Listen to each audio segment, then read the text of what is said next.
आज मेरी बेटी का प्रिंसी का पेपर था, है ना प्रिंसू? हाँ। तो प्रिंसू कैसे गया तेरा पेपर, पहले ये बता। मेरा ना पेपर ना अच्छा गया, मतलब बहुत अच्छा गया।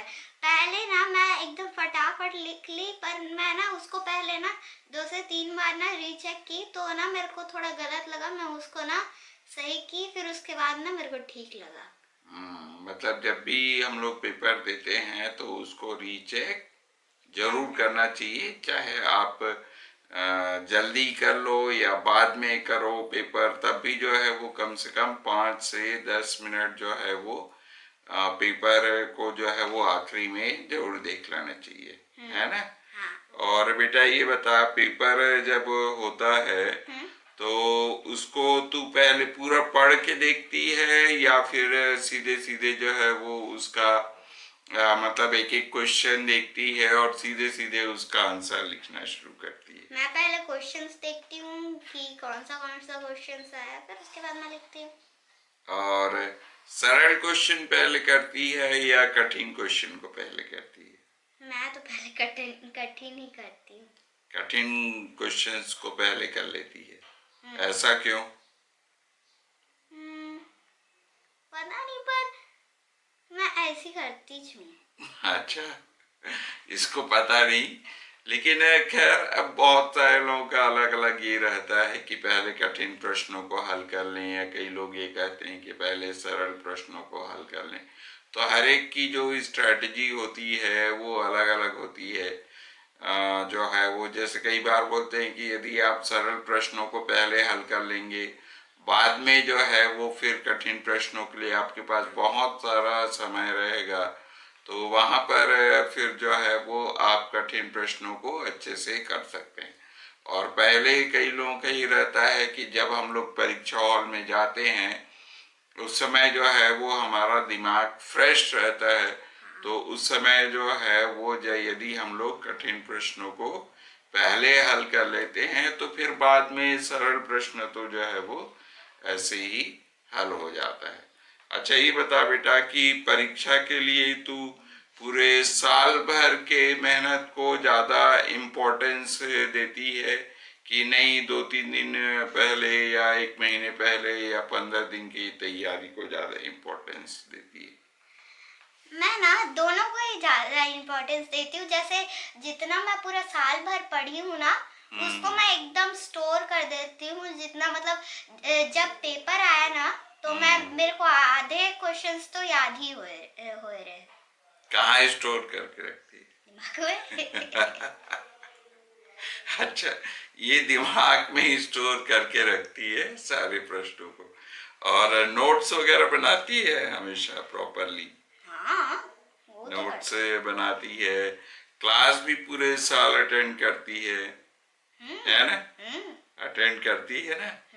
ओके, थैंक यू बेटा, चलो आप जाओ, आपका रोल हो गया। नहीं, उधर जाओ ना, अभी मेरे को और कुछ बात करना है। तो जो है वो जैसे कि आप लोग जानते हैं कि अभी जो है वो बड़े बच्चों की परीक्षाएं तो चल ही रही है, 9वीं 10वीं वालों की परीक्षा मीन्स 10वीं और 12वीं वालों की जो बोर्ड परीक्षा है वो चल ही रहा है। साथ ही साथ जो है वो अब छोटे बच्चों की परीक्षाएं, जैसे प्रिंसी जो है वो अभी क्लास 4th में है, तो आज इनका फर्स्ट पेपर था, है ना प्रिंसी? तो प्रिंसी का आज फर्स्ट पेपर था, तो मैंने सोचा कि पहले ही इसी से शुरुआत किया जाए। जैसे पिछले वीडियो में आपने देखा था कि पलक का जिस दिन पेपर था तो मुझे उसका वापसी का शूट करना था, लेकिन मैं क्योंकि अपने स्कूल चला गया था तो वो उसके वापसी का मैं शूट नहीं कर पाया था।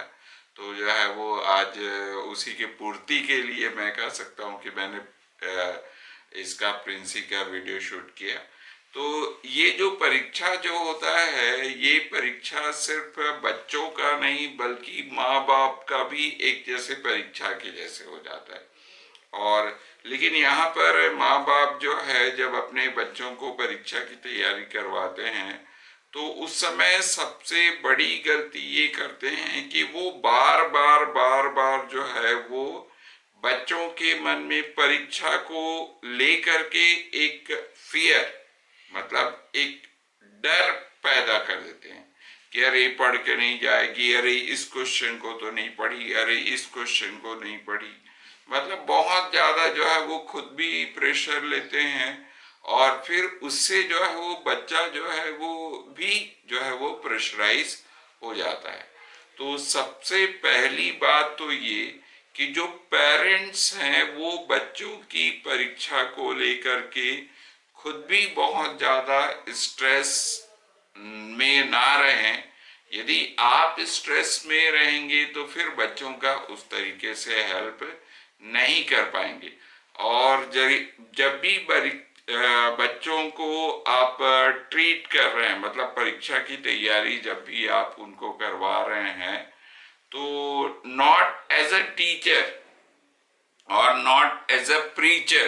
प्रीचर का मतलब होता है कि उपदेश देने वाले, तो ऐसा करो वैसा करो, ऐसा नहीं। मतलब एक पेरेंट, एक गार्जियन, आप चाहे वो जो है वो स्कूल से कितना भी, मतलब कि अपनी ड्यूटी से, स्कूल मैं इसलिए बोल रहा हूँ क्योंकि मैं तो खुद जो है स्कूल से अभी अभी आया हूँ।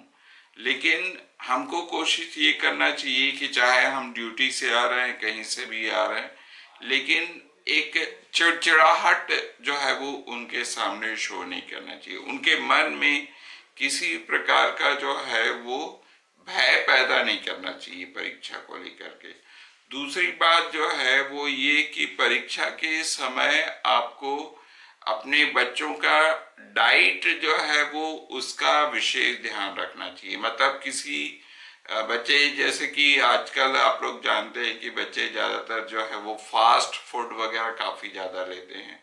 तो फास्ट फूड वगैरह को जो है वो बच्चों से थोड़ी दिनों के लिए, या वो तो हमेशा अवॉइड करना चाहिए, लेकिन इन दिनों में फास्ट फूड वगैरह को लेकर के हमेशा जो है वो थोड़ा सा अवॉइड कीजिए। फास्ट फूड, हेल्दी फूड दीजिए। गर्मी का मौसम शुरू हो चुका है, तो ज़्यादातर जो है वो लिक्विड फूड, मतलब कि जो है वो जैसे जूस वगैरह हो सके, फल वगैरह हो सके, ये सारी चीज़ों को जो है वो उनको दीजिए। और खास करके बच्चे जो है वो, अब प्रिंसी तो खैर काफ़ी छोटी है, तो वो तो जो है वो परीक्षा रहे कुछ भी रहे 9:30-10 बजे तक बिल्कुल सो जाती है। और जो है वो मैं बिगनिंग में एक और वीडियो डाला हूँ जिसमें आप लोग देखेंगे कि जो है वो बच्चे जो है वो 5:30 बजे मेरे यहाँ उठ जाते हैं परीक्षा के टाइम में जो है वो। तो लेकिन उनके नींद का भी पर्याप्त ध्यान आप रखिए। तो इन सारी चीज़ों को यदि आप ध्यान में रख पाएंगे तो आप भी जो है वो बच्चों के परीक्षा के दौरान तनाव का अनुभव नहीं करेंगे और बच्चे लोग भी जो है वो तनाव का अनुभव नहीं करेंगे। तो आज के लिए, आज के वीडियो के लिए इतना ही। आप सभी को यदि मेरा वीडियो पसंद आता हो तो आप लोग जो है वो इसको बिल्कुल लाइक करें, शेयर करें, कमेंट्स करें और इसको सब्सक्राइब करके मेरे चैनल को सब्सक्राइब करके रखिए, ताकि इसी प्रकार से जो मैं कुछ जो टिप्स हैं, जो वास्तव में मैं कहीं से पढ़ता वगैरह नहीं हूँ बल्कि खुद का अनुभव को ही बताता हूँ। क्योंकि कई बार क्या होता है, मैं गूगल में सर्च करता हूँ तो वही रटी रुटाई बातें, ये है वो है, ऐसा करना चाहिए वैसा करना चाहिए। तो मैं अपने अनुभव को जो है वो आप लोगों के साथ शेयर करता हूँ।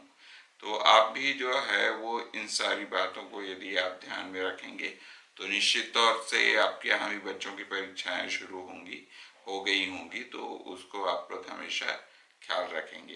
तो मिलते हैं आपसे फिर किसी नए वीडियो में। तब तक के लिए bye bye, best of luck to all your kids.